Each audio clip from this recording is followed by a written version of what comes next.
Douce France, cher pays de mon enfance.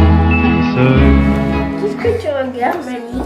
Je regarde un livre sur Lisieux. Mamie, comment c'était Lisieux avant? Eh bien, mes enfants, Lisieux était autrefois un bijou des villes normandes, la capitale du pan de bois.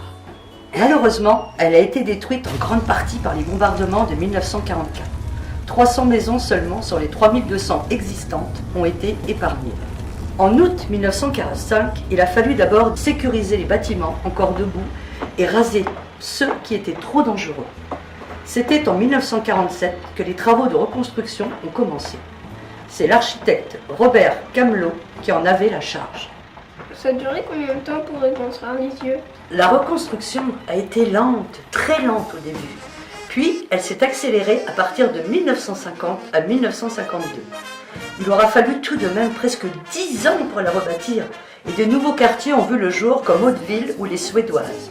Je ne sais pas toi, mais moi, je ne trouve pas très belle notre ville. Ma chérie, je peux comprendre, mais je ne suis pas d'accord avec toi. En effet, les nouvelles mesures d'urbanisme ont donné à la ville un visage totalement différent, qui n'a pas été facile de faire accepter aux Lisieuviens. Pourtant, l'architecture de Lisieux, plus moderne, était davantage en adéquation avec son époque et répondait à des besoins bien spécifiques. Avec les logements de la reconstruction, les Lexoviens ont pu accéder à tout le confort moderne.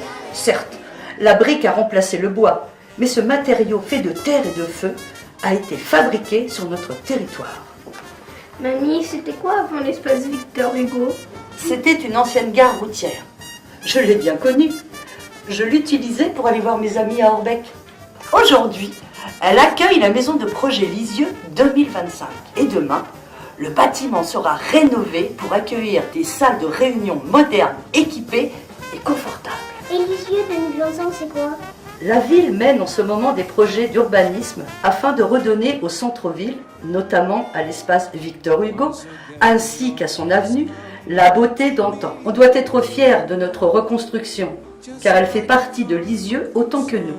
Elle est devenue notre marque de fabrique. Notre marque de fabrique? C'est déjà le cas, mon enfant. Tu ne te rappelles pas, en 2011, le tournage de films populaires avec Romain Duris? Le réalisateur avait choisi Lisieux justement pour son architecture typique de la reconstruction.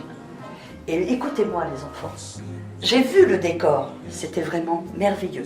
On se serait cru à une autre époque. Si vous travaillez pour moi, vous ferez simplement le tour de Lisieux. C'est aussi 50s qui replonge désormais la ville dans les années 50, le temps d'un week-end festif. C'est aussi avec des actions novatrices telles que la résidence d'architectes qui a permis de montrer que Lisieux est l'une des villes pionnières en termes d'architecture d'après-guerre. À travers des ateliers participatifs, les habitants ont pu redécouvrir et aimer à nouveau ce patrimoine méconnu. Mamie, avec tous ces nouveaux projets, qu'est-ce qu'il te reste de ton Lisieux reconstruit? Justement, en rénovant notre ville, c'est la meilleure façon de valoriser notre patrimoine et de réaffirmer notre identité, celle d'une ville fière de son passé et tournée vers l'avenir. Vous voyez, comme mamie, vintage et branchée.